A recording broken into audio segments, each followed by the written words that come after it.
Depuis le début, notre mission est la même, à savoir via des plateformes, assortir la puissance de l'intelligence artificielle et des données avec la sécurité et la confidentialité des données. Pour ceux qui ne connaissent pas Palantir, l'entreprise est valorisée 190 milliards de dollars. L'ontologie, c'est une technologie dans laquelle on a investi depuis des années.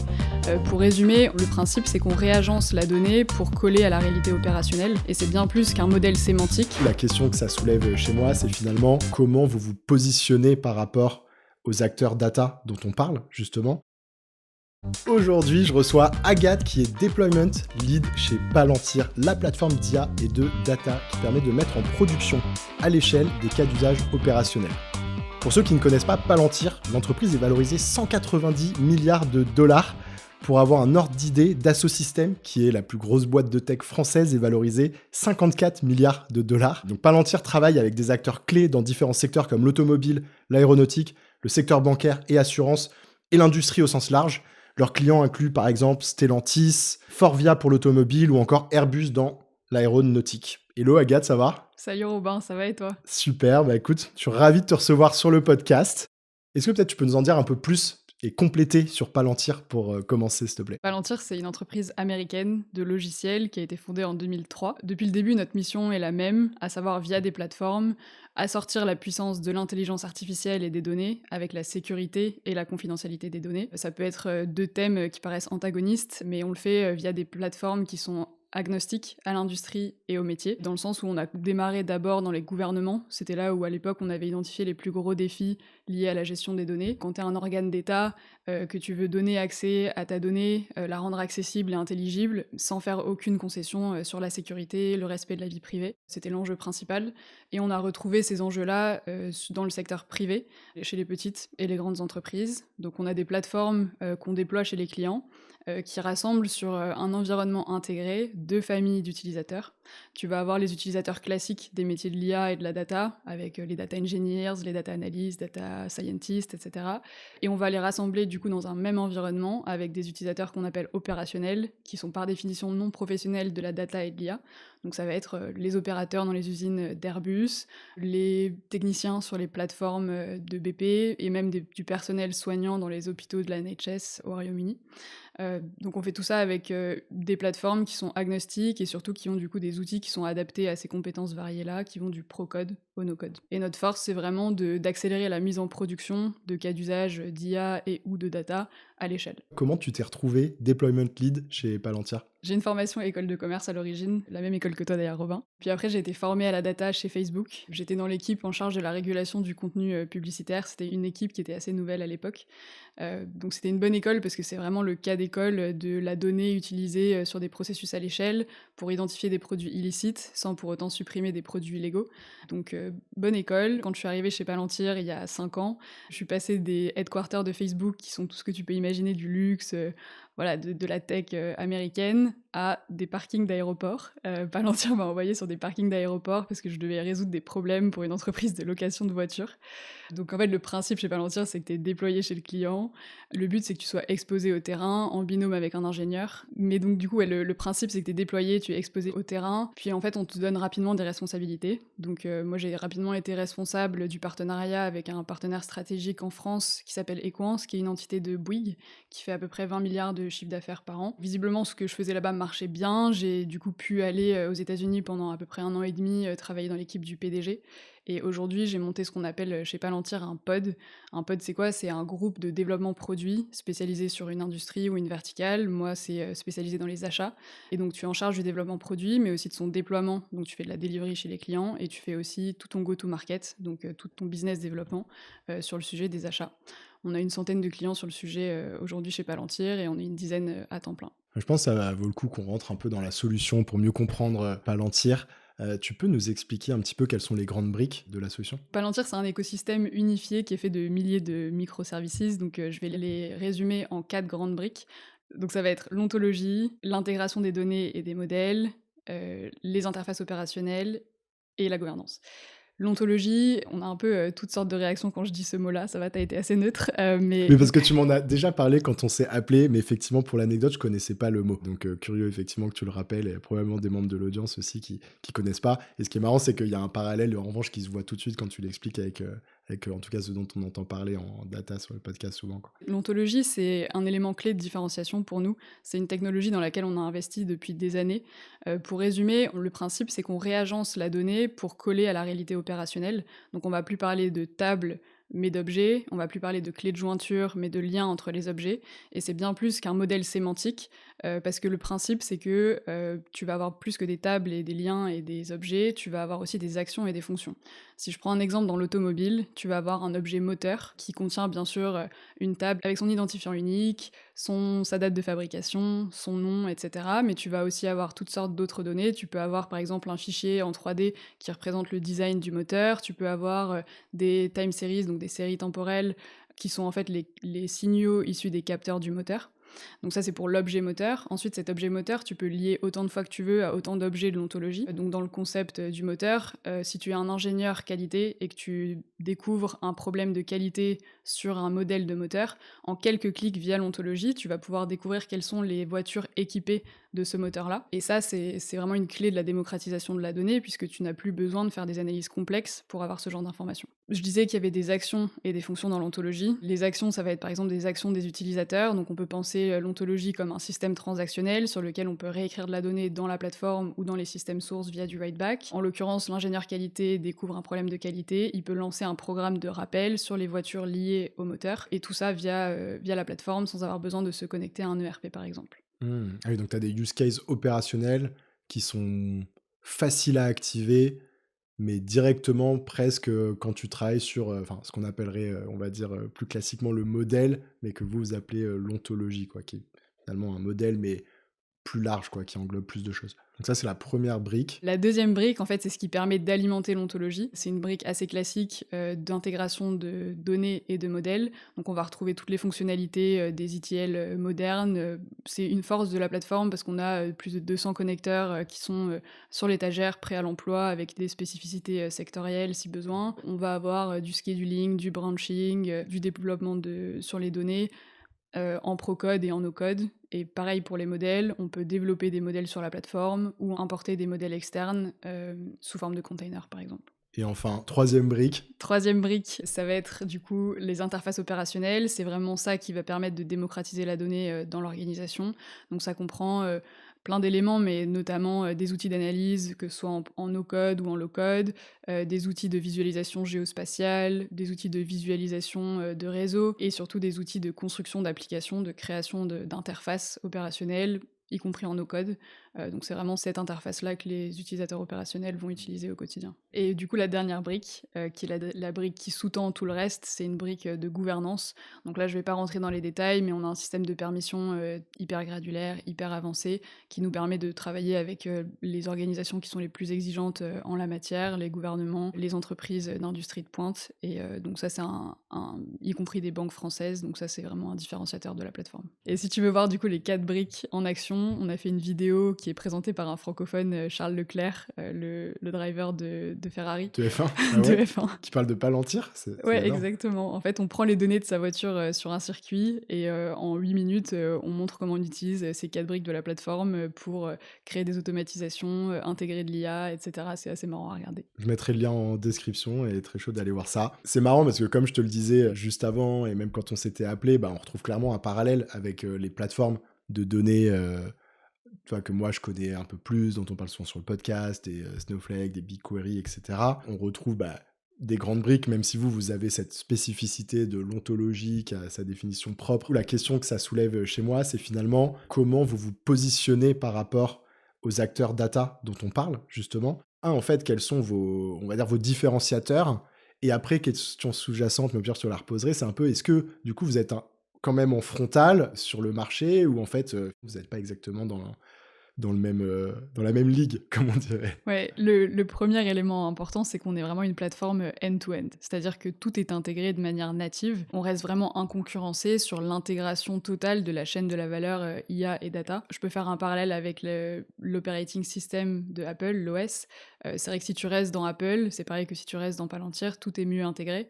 Dans le logiciel de Palantir, tu vas avoir, la sécurité évidemment qui est unifiée, donc tu restes dans le même environnement protégé qu'on a construit, pour, les organisations les plus exigeantes en la matière. Les automatisations, c'est pareil, elles vont s'enchaîner de manière beaucoup plus fluide. Tes permissions, elles vont se propager aussi auprès des utilisateurs plus rapidement. Bref, toutes les équipes, IT qui délivrent sur la plateforme, c'est vrai que c'est grâce à cette intégration qu'elles peuvent témoigner qu'elles n'ont jamais vu d'environnement comme celui de Palantir, qui permet de mettre en production à l'échelle, les use cases qu'ils ont Mmh. et avec leurs contraintes. Ouais, le point là-dessus, peut-être sur lequel il faut insister, c'est ce que tu dis, c'est le côté natif. Parce qu'aujourd'hui, tu as beaucoup de plateformes data qui vont argumenter la même chose, de dire qu'ils sont end-to-end, mais ça s'est fait via des achats externes.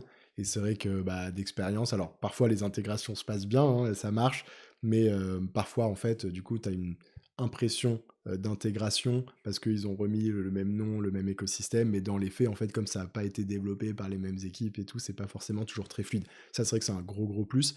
Et atteindre cette taille-là et cette couverture fonctionnelle en ayant tout développé, vous-même, c'est assez impressionnant, quoi. C'est vrai que nous, notre positionnement, c'est sur des standards de qualité et de sécurité qui sont très hauts. Encore une fois, on travaille avec des entreprises, des organisations qui sont très exigeantes en la matière et ça nous permet de travailler avec des acteurs comme les gouvernements ou les entreprises de pointe dans l'industrie aéronautique, automobile, où en fait ces standards-là sont nécessaires pour délivrer au niveau de qualité attendu. Et le dernier élément peut-être de différenciation sur lequel je voulais insister, c'est le côté d'interopérabilité. C'est-à-dire que si je reprends mon analogie avec l'OS de Apple, oui, tout est mieux intégré si tu restes dedans.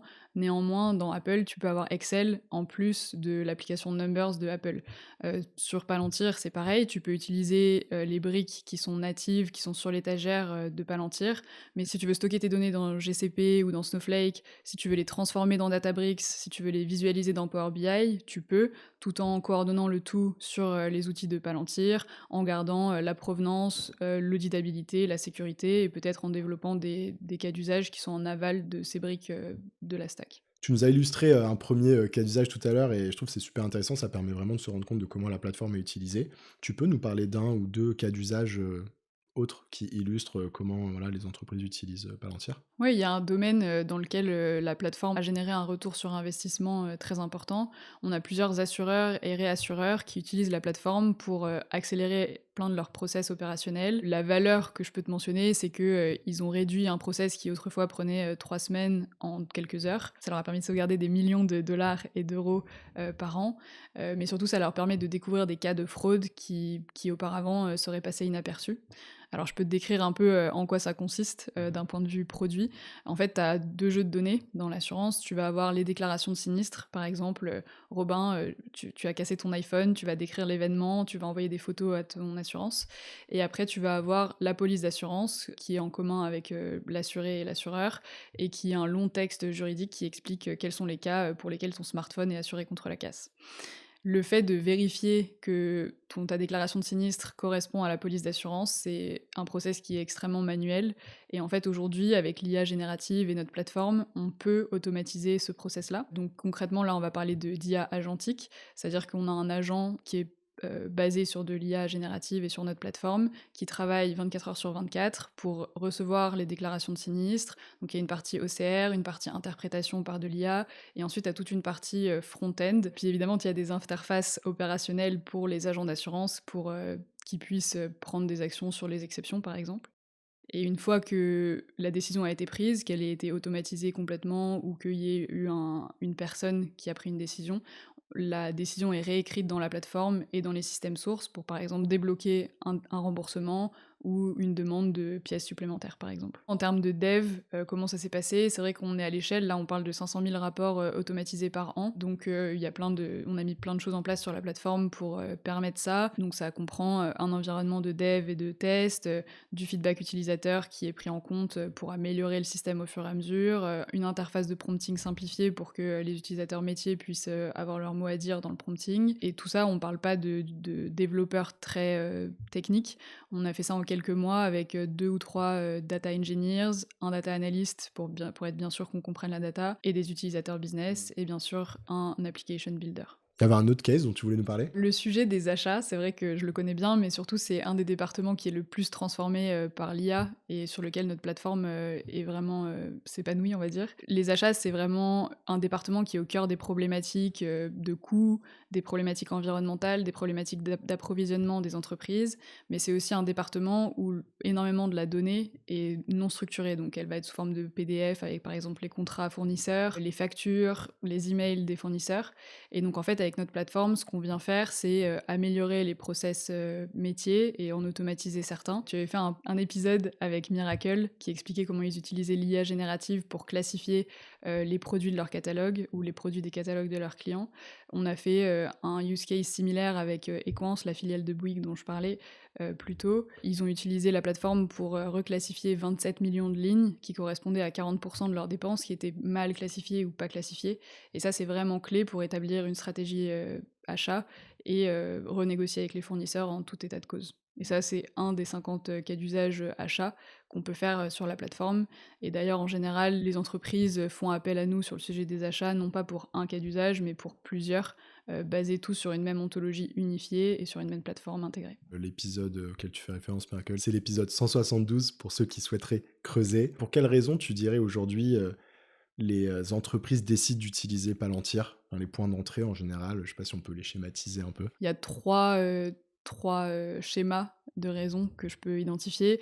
Le 1er schéma, c'est celui un peu de la page blanche, donc c'est souvent, on a de plus en plus de scale-up qui viennent travailler avec Palantir parce qu'ils souhaitent mettre en place la colonne vertébrale de leur infrastructure IA et data et c'est vrai qu'avec Palantir, ça leur permet d'avoir une infra qui est, intégrée, qui est opérationnelle et surtout qui va scaler avec elle. Quelques exemples, Aura Aero en France, Crowd Farming en Espagne. Donc là, c'est vraiment le concept de tu pars, de zéro et tu veux créer une infrastructure de données et d'IA from scratch. Souvent, c'est rarement le cas.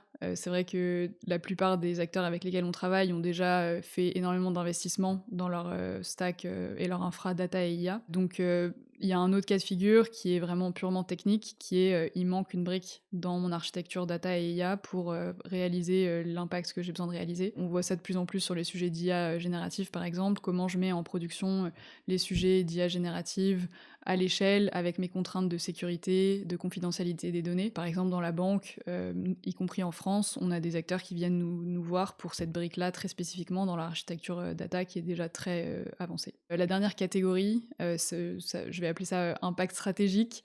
On voit ça en fait, d'entreprise à entreprise, des comités exécutifs, des CEO qui se recommandent la plateforme entre eux, ça se fait beaucoup, notamment, aux États-Unis, parce qu'ils voient le résultat et l'impact stratégique que la plateforme a pu générer. Donc ça se fait entre les entreprises, mais aussi de département à département au sein des clients, chez qui on est déjà. Un exemple que je peux citer, c'est Stellantis qui a commencé, à utiliser la plateforme pour des problématiques très spécifiques dans la qualité, puis ensuite qui ont étendu, cet impact-là à la supply chain avant d'aller vers les achats. Donc c'est une forme de d'extension due à l'impact stratégique de la plateforme qui est reconnue, de département à département. Et du coup, on parle, justement beaucoup d'IA générative en ce moment. Tu viens de mentionner que c'était aussi, bien sûr, forcément, une vague, qui avait, de l'impact, sur le business, de Palantir, dans le sens où c'est, top of mind comme on dit, ou tout en haut de la pile, ou tout en haut de la feuille de route pour beaucoup de boîtes, actuellement. Quel a été l'impact, des IA génératives, chez Palantir? Il y en a eu plusieurs. Déjà, dès avril 2023, on a lancé, notre plateforme, AIP, Artificial Intelligence Platform. Depuis le début, cette plateforme, elle est fondée sur, un principe qui est que les modèles d'IA générative sont et seront des commodités, comme on appelle ça. Donc, DeepSeek, c'est une bonne illustration de ça, c'est-à-dire que des modèles ont émergé, d'autres modèles émergeront, la performance va finir par converger. Et donc, notre plateforme, elle est vraiment fondée sur ce principe-là. Et les outils de la plateforme, du coup, se sont focalisés sur mettre ces modèles d'IA générative sur des rails. Dans ce contexte, c'est vrai que l'ontologie nous donnait beaucoup d'avance, puisqu'en fait, on a réagencé dans le contexte de l'ontologie la donnée pour faire sens pour des êtres humains, les opérationnels, mais du coup, ça fait beaucoup de sens aussi pour les modèles d'IA générative qui peuvent réutiliser l'ontologie. Donc ça nous a donné de l'avance et ça a donné un cadre pour interagir avec ces modèles, d'IA générative. En termes d'outils, du coup, qu'on a développés, sur le sujet, on va avoir plusieurs briques, mais je peux mentionner AIP Logic, qui nous permet d'itérer sur des prompts avec, des tests unitaires. Je peux mentionner les evals, qui nous permettent de comparer les modèles et les prompts, et notamment leur performance à l'échelle, et tout un tas d'outils, qui permettent, d'utiliser l'IA générative pour des sujets de raisonnement, mais d'utiliser les autres briques de la plateforme pour tout ce qui est déterministe, et donc d'avoir les 2 qui interagissent de manière native. Donc ça, c'est côté produit. C'est vrai que ce que l'IA générative a changé pour nous, c'est aussi en termes de perception. Ça fait 20 ans qu'on existe, et pourtant on a une croissance de start-up. En 2024, notre revenu a augmenté de 29 et la rentabilité est là. Et donc c'est vrai que chez Palantir, on savait que notre produit marchait, les clients le savaient aussi, mais la perception a changé et c'est devenu visible à d'autres. La preuve en est qu'on est rentré au S&P 500, qu'il y a une effervescence sur les marchés et tout un tas d'autres preuves, qui sont intéressantes à vivre, et à voir. Écoute, on arrive tranquillement vers la fin de cet échange, Agathe. Si des équipes data de l'audience souhaitent échanger avec toi, ça se passe comment? Déjà avec plaisir, c'est vrai que l'enjeu pour nous en France et en Europe, c'est d'aider, les entreprises à ne pas rater le train de la transformation digitale liée à l'IA. Moi, je suis chez Palantir, mais je reste française, je reste européenne, et donc ça me tient à cœur que des acteurs, du tissu économique, européen et français puissent accéder à des technologies comme celle de Palantir, et surtout, accéder à l'avantage compétitif que ce type de plateforme peut conférer. Donc pour ça, on a une approche pragmatique, on appelle ça des bootcamps. C'est en fait un test concret sur vos données, avec vos équipes, sur votre use case. Ça prend quelques jours, on en fait des centaines par an, et c'est vrai que c'est notre approche parce qu'on pense qu'aujourd'hui les démos sont plus suffisantes. Enfin, en tout cas, c'est pas ce qui permet de vraiment différencier, les plateformes. Donc on propose un bootcamp, en termes de tests, concrets. Pour ça, on a mis en place une adresse email, que tu pourras partager, datagen@palantir.com. Excellent. Bah, écoute, je mettrai ça en description. Est-ce que tu as une recommandation de contenu à partager à nos auditeurs? Pour le contexte, peut-être avant de dire quel contenu, moi quand j'étais chez Facebook, j'avais lancé un projet pour protéger certains journaux français de la «censure» entre guillemets. En tout cas, c'était des systèmes de régulation du contenu qui étaient un peu trop zélés. Donc des journaux comme Le Monde, avaient leur contenu supprimé, donc ça avait été vu comme empêcher la liberté de la presse. À l'époque, c'était vraiment des sujets de flux de données, techniques. Aujourd'hui, ces sujets de régulation de contenu, ils ont une portée politique et géopolitique, et je pense qu'il est important de se cultiver sur, les conséquences d'avoir un marché de l'information, qui est dérégulé comme c'est le cas aujourd'hui. Pour ça, le reportage, Social Dilemma, qui est traduit comme, «Derrière nos écrans de fumée» par Netflix, donne un peu un aperçu de comment les réseaux sociaux participent à la polarisation des opinions, notamment politiques. Et un peu plus récemment, il y a le livre, qui est coécrit par Julie Martinez, qui s'appelle Fake News. Julie, elle est Data Privacy Officer chez Palantir, et dans ce livre, elle explique comment les algorithmes des réseaux sociaux amplifient certains contenus, en diminuent d'autres. Et donc je trouve que c'est des contenus qui aident, à prendre conscience de l'ampleur du phénomène, et ça rappelle, qu'il faut faire preuve, d'esprit critique face à ces contenus-là. Excellent. Bah, écoute, je mettrai ça en description.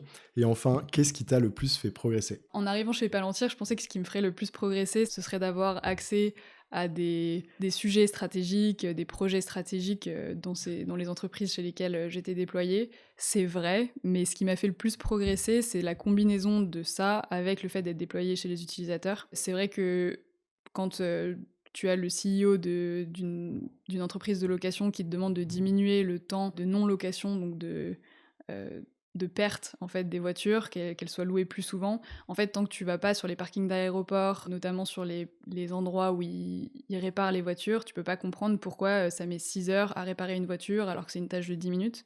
Et donc en fait, c'est le fait d'aller, sur site qui fait progresser, parce qu'en fait, c'est là où tu vois, quelles sont les améliorations que tu peux amener avec, l'IA et la donnée. Et c'est vrai que l'un sans l'autre, donc l'impact stratégique sans avoir l'accès aux utilisateurs, ou les utilisateurs sans avoir, accès à la vision stratégique, tu prioriserais forcément moins bien et tu aurais forcément moins d'impact. Et donc maintenant, quand on me demande, comment est-ce on conduit le changement, ou en fait, j'ai changé d'approche, quoi. C'est-à-dire que tu prends le brief, au niveau stratégique, peut-être tu fais des analyses, pour, identifier la priorité, mais ensuite, directement moi je pars en observation terrain, je construis tout de suite quelque chose, pour tester, je prends du feedback, et en fait je recommence jusqu'à ce que, la personne opérationnelle se sente d'aller, faire la démo à son CEO, parce qu'en fait c'est ça qui va aider, c'est de faire le pont entre le côté opérationnel et le côté stratégique qui va vraiment conduire la transformation par l'IA et par la data. On va finir là-dessus, sur ces belles paroles. Merci beaucoup, Agathe, d'être venue sur le podcast pour nous partager tout ça. Comme je te disais, Palantir, boîte très mystérieuse que je connaissais pas aussi bien que maintenant. Et c'était super intéressant de découvrir tout ce que vous faites. C'est vachement impressionnant. J'en profite pour demander à l'audience aussi, dites-nous ce que vous avez pensé de cet épisode. Mettez-nous un petit commentaire, quelle que soit la plateforme sur laquelle vous êtes. Profitez-en pour vous abonner. Venez aussi nous dire en commentaire des posts qu'on fera avec Agathe sur LinkedIn pour diffuser cet épisode, ce que vous en avez pensé. Et puis voilà, je vous dis à bientôt. Merci Agathe. Merci à toi Robin. Cet épisode est rendu possible par Palantir. Merci d'avoir écouté cet épisode. Si vous souhaitez soutenir le podcast, vous pouvez m'ajouter sur LinkedIn, puis liker et commenter les posts que je fais chaque semaine pour présenter les épisodes. C'est ce qui m'aide le plus à faire connaître DataGen. Merci et à bientôt.